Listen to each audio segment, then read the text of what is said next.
The galaxy had witnessed many conflicts, and countless species had fought for dominance, but no one had seen a force like the humans. They were the last species anyone expected to rise as the most feared warriors in the universe. Yet, here they were on the precipice of galactic war, and the entire confederation of planets was trembling. The Corlix Empire, the most powerful military force in the galaxy, had been conquering planet after planet for centuries. Their immense warships patrolled the edges of known space, their legions marching across worlds, leaving a trail of destruction in their wake. They were feared by all, respected by most, and their power seemed insurmountable until the humans arrived. The humans, once considered primitive, had stumbled upon the greater galaxy in the most unlikely of ways.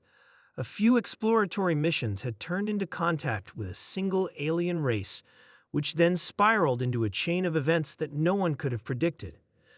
The Confederation's military leaders dismissed humanity as an insignificant threat, a minor species caught in the middle of galactic politics. But they were wrong. It all started when the first human, Surgeon Alex Carter, infiltrated a Corlix supply station. He had been sent on a covert mission by Earth's fledgling space navy, tasked with retrieving vital intelligence. The Corlix soldiers, known for their brutal efficiency, laughed when they saw him, a lone human soldier, unarmed and wearing nothing but the standard issue of Earth's military gear. Carter, however, was not just any soldier. He was a part of humanity's newly created elite unit, trained to survive against all odds, to think on his feet, and to rely on instinct. With nothing but his wit in his bare hands, Carter destroyed the Corlix station, wiping out dozens of elite warriors in the process. By the time reinforcements arrived, the station was in ruins, and Carter had vanished without a trace. News of the humans' victory spread quickly throughout the galaxy, and while some believed it was a fluke, others took it as a warning. The Corlix Empire, known for its arrogance, believed the incident was a mere anomaly. But then, humanity began to fight back. A coalition of human soldiers, engineers, and strategists, led by General Evelyn Grant, mounted a resistance movement. They began taking down Corlix warships with small, unassuming Earth ships, utilizing tactics that left the alien fleet bewildered. Humans didn't rely on sheer firepower. Instead, they used intelligence, creativity, and relentless ingenuity to dismantle their enemies. What the Corlix didn't realize was that humans didn't fight like anyone else. They fought to win, no matter the cost. The Confederation leaders watched as the Corlix Empire began to falter. Whole fleets were being destroyed by the unexpected tactics of the humans, who turned every battle into a game of cat and mouse, playing to their strengths. They would disable Corlix ships before boarding them, taking prisoners or using their own advanced weaponry to cripple their foes from within. The Corlix had never faced an enemy that could adapt so quickly. One particular battle stood out among all others, the Battle of Gorthon V.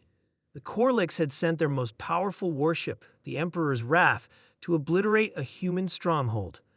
The human resistance had anticipated the attack and prepared a trap, but what they did next would haunt the Corlix for generations. A small fleet of human warships emerged from the dense asteroid field near Gorthon V, and in a move that shocked the galaxy, they detonated a series of asteroids, sending shockwaves through the Corlix fleet. It wasn't the sheer power of the blast that frightened them, it was the precision. The humans had planned it so meticulously that the blast from the asteroids caused critical damage to the Emperor's Wrath's engines, rendering it useless in the blink of an eye.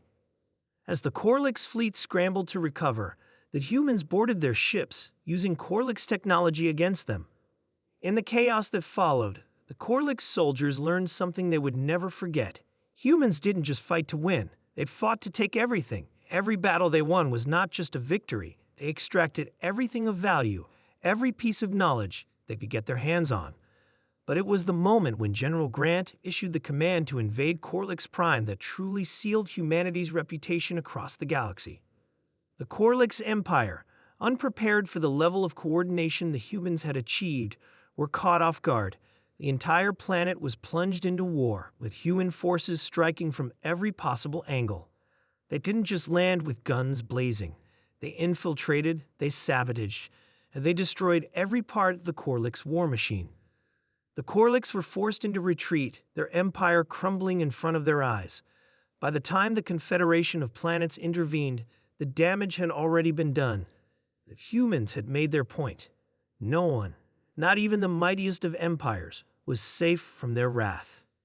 In the aftermath of the war, a new order was established. Humanity's influence spread far and wide.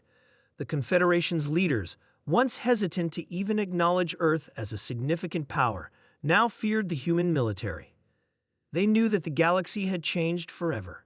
No longer would the Korliks or any other species dominate the stars without the fear of human intervention. In the Galactic Council meetings, when discussions about military strategy and power balances were raised, one thing became clear. The galaxy had learned the hard way that when humans came to battle, everyone cowered in fear. And as humanity prepared for the next conflict, the universe trembled at the thought of what these seemingly primitive beings could do next.